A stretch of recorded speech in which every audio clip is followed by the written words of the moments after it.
Angiosperm की introduction दे रहा हूं। एंजियोस्पर्म का मतलब होता है, एंजियो एक केस हो गया, स्पर्मा सीड हो गया, जिनके सीड केस के अंदर बंद रहे। The most commonly occurring plants having true flower, यानी flowering plant. They are the true flowering plant. They are the seeded plant. Seed enclosed within the fruit. इन पौधों के अंदर सीड्स जो इनके हैं एक केस के अंदर प्रोड्यूस होंगे, जिसको हम फ्रूट कहेंगे। यानी their seeds are produce inside the fruit. वो बीज इनका बच्चा ही तो है। हर इंसान अपने बच्चे की रक्षा करता है, उनके अच्छे कपड़े, अच्छी प्रोटेक्शन देता है। इसी प्रकार पौधे, एंजियोस्पर्म जहां शुरू होता है, अपने बीज को चारों तरफ से कवर करके रखते हैं कि वो कहीं डैमेज ना हो जाए।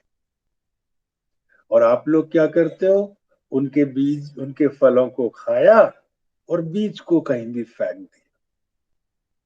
ऐसी जगह पर भी फेंक देते हो जहां पे वो यूजलेस हो जाए। पौधे चाहते हैं कि आप उनके फल को खाओ, लेकिन उनके बीज को यानी उनके बच्चों को, एम्ब्रियो को ऐसी जगह फेंको जहां वो ग्रो कर जाए। इतनी मदद तो हम उनकी कर ही सकते हैं।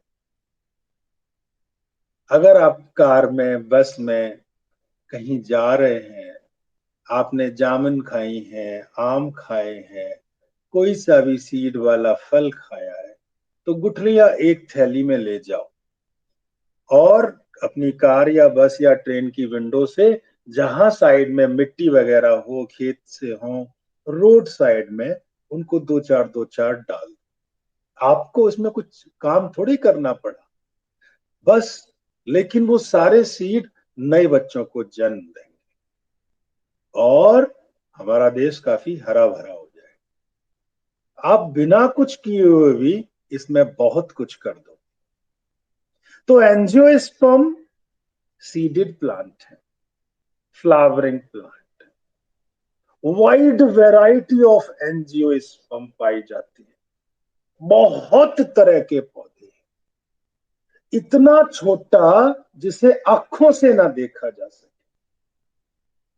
जिसमें जड़ है, तना है, पत्ती है, फूल है, फल है, बीज है, लेकिन आंखों से नहीं देख सकते।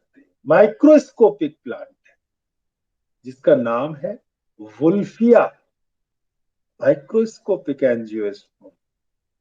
और इतना बड़ा कि आप देखो तो टोपी पीछे गिर जाए, 100 मीटर तक लंबा। यूकेलिप्टिस बहुत लंबा एंजियोस्पर्म, हाइट बहुत बड़ी है। बच्चों, ये एंजियोस्पर्म दो तरह के होते हैं, एक को मोनोकॉट कहते हैं, एक को डाइकॉट कहते हैं। मोनो मतलब सिंगल, कॉटिलिडन मतलब सीड लीव। जिनके बीज में एक पत्ती हो उन्हें मोनोकॉट, जिनमें दो हो उन्हें डाइकॉट।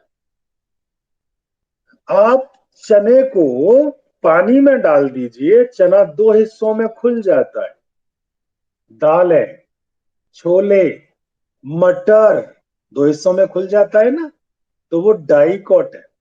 बीज दो हिस्सों में खुल गया तो वो डाइकॉट है। अगर बीज दो हिस्सों में नहीं खुल रहा, गेहूं, चावल, मक्का, इनका बीज दो हिस्सों में नहीं खुलता, ये मोनोकॉट्स है।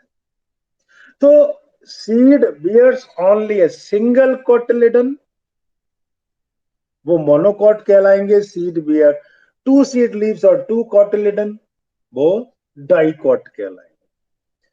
आप पत्ती देखिए, आपको हाथ में मैं एक लीफ दे दूं, आप उसे देख के पहचान लेंगे कि किसकी लीफ है, ये मोनोकॉट की या डाइकॉट की। जैसे आपने केले की पत्ती देखी है, उसमें जो पत्ती के अंदर जो वेन्स होती है वो पैरेलल होती है, एक दूसरे के समानांतर होती है। अगर आप नीम की पत्ती देखो, पीपल की पत्ती देखो, आप गुलाब की पत्ती देखो, इसमें जो सारी जो वेन्स हैं वो जाल बनाती है, रेटिकुलम बनाती है। तो जिनमें पैरेलल वेनेशन होता है वो मोनोकॉट होते हैं, जिनमें जाल बना हुआ आता है, रेटिकुलेट वेनेशन होता है, वो डाइकॉट होते हैं। याद हो गया होगा। आप घास को उखाड़ के देखो, उसकी जड़ें नीचे फाइबर जैसी होती हैं, धागे धागे धागे। लेकिन आप चने को उखाड़ लीजिए, आप आम को उखाड़ लीजिए, और भी कई पौधे, डाइकॉट का कोई सा भी उखाड़ लो पौधा, जब आप उसे खींचोगे तो उसकी जड़ें टैप रूट होंगी, मूली जैसी, गाजर जैसी।